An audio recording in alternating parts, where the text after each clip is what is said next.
السلام عليكم ورحمة الله تعالى وبركاته. ازيكم عاملين ايه؟ يا رب تكونوا بألف خير. النهاردة أنا جاي أتكلم معاكم عن أو أبتدي معاكم سلسلة جديدة، وهي سلسلة الألغاز الشطرنجية. وطبعا أنا هكمل كتاب ماي سيستم، ما تقلقوش إن أنا بدأت في شرحه، بس أنا عايز أعمل تنويع عشان ما تزهقوش. وكمان أنا لسه هعمل سلسلة للافتتاحيات. عايز أبتدي بالافتتاح الإيطالي للأبيض والافتتاح الصقلي للأسود، ولكن خلينا نرجع لمرجوعنا. آه بصوا، دي سلسلة ألغاز شطرنجية ودي أول حلقة فيها. أنا عارف إنه ممكن شوية مننا يشوفوا إن الألغاز الشطرنجية مملة إلى حد ما أو حاجة زي كده، ولكن هي مهمة جدا في إن هي بتشغل دماغك، إنك إزاي تشوف لو في كش مات أنت أصلا مش واخد بالك منها. بتدرب عقلك إنك تدي كش مات بسرعة زي ما هنشوف في الأمثلة. وكمان هي بتساعدك إنك تلاقي أي تاكتكس على أرض الرقعة، تقدر من خلالها إنك تكسب بوزيشن أفضل أو تكسب قطعة زيادة أو حاجات زي كده. فاحنا هنبتدي دلوقتي. طبعا الامثله اللي انا بجيبها هي مش من دماغي، انا جايب لكم هنا كتاب فيه حوالي 5000 لغز شطرنجي، مات في واحد ومات في اتنين ومات في تلاتة، وفي كمان زي combinations، ازاي ان انت تكسب قطعة من خلال تكتيك معين، حاجات كتير. المهم دلوقتي، قبل اي شيء ما تنسوش الصلاة على النبي صلى الله عليه وسلم. طيب يلا دلوقتي بقى نبتدي بأول مثال معانا. انت دلوقتي بتلعب ابيض، انت في الثلاث امثله بتلعب ابيض عشان محدش يتلخبط. عندك نقله واحده في قطعه هتحركها في القطع بتاعتك دي كابيض، تكسب كش مات خلاص في واحد. طبعا انا واثق ان احنا ممكن نوصل لامثله زي دي واحنا بنلعب، اكيد مش نفس الشكل بس حاجات مختلفه. وانت بتحلل الماتش بعد كده تكتشف ان انت كان عندك كش مات وانت مش شايفها. وده اللي احنا جايين نعمله النهارده، ان نشغل عقلنا، ان نوصل للكش مات بسرعه ونحاول ان احنا نلقطها واحنا تحت ضغط الوقت. فانا عايزك دلوقتي انك انت توقف الفيديو وتحاول انك انت تلاقي النقلة اللي تدي كش مات في واحد للابيض.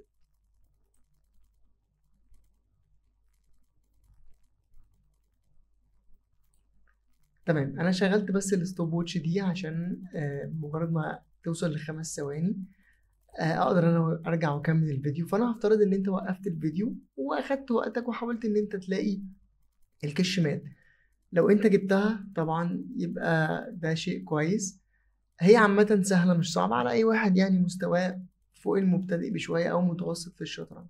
بص يا سيدي، فين هي الكش مات في واحد؟ الفيل ده عامل إيه؟ قاطع على الملك المربع ده، وبالتالي الملك أصلا ما يقدرش يجي هنا. ده رقم واحد. طيب إيه رقم اتنين؟ رقم اتنين إن البيدق ده ما يقدرش إن هو يتحرك من مكانه. يعني البيدق ده ممكن يتقدم، لكن ما يقدرش إن هو ياكل مثلا أي قطعة تيجي هنا زي الحصان على سبيل المثال، لأنه ببساطة مربوط على الملك. البيدق ده مربوط على الملك ده، وبالتالي هو ملوش حركة. أوكي، فلو أنت جيت بالحصان اديت كش من هنا بالحصان، دي كش مات. ليه بقى؟ في نقلة واحدة. ليه بقى؟ لأنه المربع ده زي ما قلنا الملك ما ينفعش يجي فيه بسبب الفيل، والعسكري ده ما يقدرش إن هو ياكل الحصان لأنه مربوط على الملك.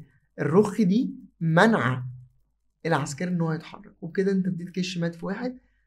الحصان في الاول كان هنا، وبالتالي انت مش محتاج اصلا تكسر ولا تاكل قطع ولا الحاجات اللي احنا بنقعد نفكر فيها في الوقت ده، هي اصلا الكش مات قدامك يعني. وده سر التدريب الكتير، انه علمك ازاي تدي كش مات بسرعه. طيب تعالوا ناخد او ندخل على المثال التاني، واللي انا شايفه ان هو اهم بكتير من المثال اللي فات وبالنسبه لي انا شخصيا.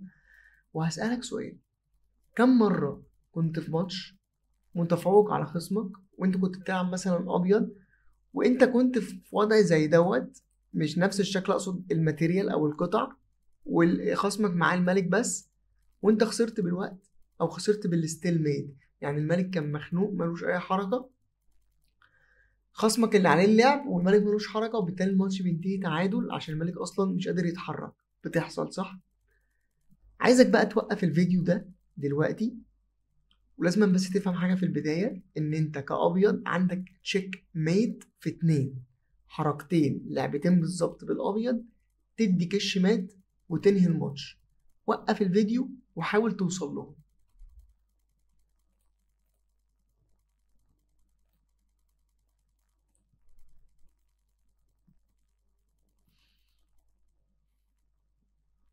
تمام، هفترض ان انت وقفت الفيديو وخدت وقتك وفكرت.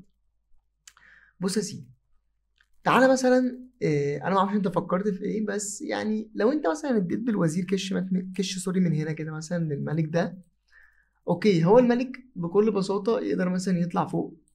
اوكي، لو انت جيت تديله كش من هنا هيجي هنا، وبالتالي الملك عمال بيهرب منك، وممكن اصلا في الاخر ينتهي بستيل ميت، ودي هتبقى كارثة ان انت يبقى معاك كل القطع دي وينتهي بستيل ميت.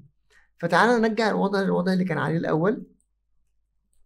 اوكي، ونشوف ازاي تقدر تدي كش مات في 2 بسهولة من الوضع ده. طبعا انا خدت وقت على ما لقيتها، مش بقول لك ان انا شبح مش بسهولة قوي، يعني اخدت مني شوية وقت، بس انا كنت مبسوط ان انا بدرب عقلي عليها. انت بتنزل تدي كش من هنا. ايه بقى فكرة الكش دي؟ اول حاجة، طبعا هو ما يقدرش ياكل لانه ببساطة الوزير ده محمي بالحصان. انت هنا اول حاجة كده بسم الله الرحمن الرحيم قطعت على الملك المربعين دول. الملك ما يقدرش اصلا يجي الناحية اليمين دي خالص، وفي نفس الوقت ما يقدرش ياكل البيدق لانه بقى محمي بالوزير. هو ما كانش محمي لما كان الوزير هنا.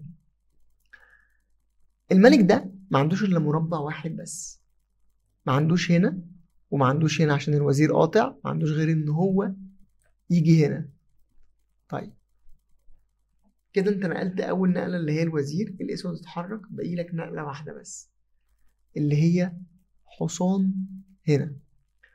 حصان على ال C6 تشيك ميت في نقلتين. والله العظيم انا لو بلعب الماتش ده وفي الوضع ده وانا مثلا معايا 10 ثواني انا مش عارف اجيبها، عشان انا لسه ما وصلتش لمرحله ان انا ادي كش مات بالسرعه دي. وهي دي ميزه الالغاز، انها تدرب عقلك على انماط معينه فتعرف ازاي تدي كش مات بسرعه. فانت لو بصيت ادي نقله اونلي موف، اصلا مفيش اي مكان تاني لا يقدر يجي هنا ولا هنا ولا هنا ولا هنا، مجبر انه يجي هنا فياخد تشيك مات بالحصان. الملك ما عندوش اي مربع، لا مش ده، الملك ما عندوش اي مربع يقدر يهرب ليه، وبالتالي انت اديت تشيك ميت في 2 بس، واكشلي في 5 ثواني. ويلا بينا ننتقل دلوقتي على اللغز الثالث. لغز صعب. يمكن انا اول حاجه مثلا كان سهل جدا، التاني كان يعني ده صعب جدا. بص، انت هنا بتلعب ابيض وعندك كش مات في 3 خطوات بالابيض. وقف الفيديو براحتك وحاول ان انت توصل للكش مات، بس انا هسهلها عليك. لان انا لو سبتك ان انت تحاول تجيب الكش مات اللي في 3، طبعا الشكل معقد، الشكل مليان قطع كتير، صعب مش صعب، انت ممكن تجيبها بس هتاخد منك وقت طويل وهتزهق. فانا هديك اول نقله، واللي انا عايزك ان انت تعمله ان انت تكمل. يعني انا كل اللي طالبه منك بس ان انت تكمل وتعرف ان انت ماشي بعد التضحيه دي او بعد النقله دي انا هعمل ايه. لو مش عايز وقف انت دلوقتي وخد وقتك وفكر. بس اول نقله هتبقى الوزير هيتضحى بيه في بيدق الاف 7. اوكي، دي اول نقله. رغم ان انت حتى عرفت اول نقله ممكن ما تعرفش تجيب الكش مات في النقلتين الجايين. اوكي، فانا عايزك توقف الفيديو وتاخد وقتك وتحاول توصل للكش مات في 3، واول نقله هي وزير في بيدق الاف 7. طيب ايه النقلات اللي بعد كده؟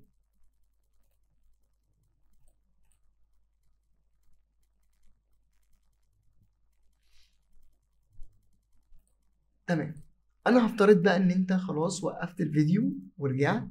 دلوقتي هنشوف ازاي نقدر نكمل بالكش مات من الوضعيه ديت. يلا زي ما قلنا وزير في بيدق الاف 7. بص يا ريس، ملك الاسود لو دخل هنا ياخد كش مات في 1، فهو مضطر ان هو ياكل الوزير. دي نقله اجباريه اصلا، يا اما كده كده هتاخد كش مات اسرع من اللي انت هتاخدها دلوقتي. طيب هل انت جبت النقلات الجايه؟ قلنا ان انت ناقص لنا نقلتين وندي كش مات. النقله الجايه هي بيشوب على السي 4. تشيك.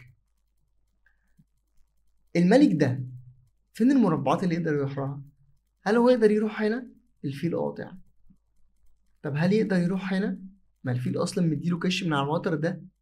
طب هل يقدر يروح هنا؟ الفيل قاطع. طب هنا العسكري قاطع. طب هنا الرخ قطع. مفيش اصلا.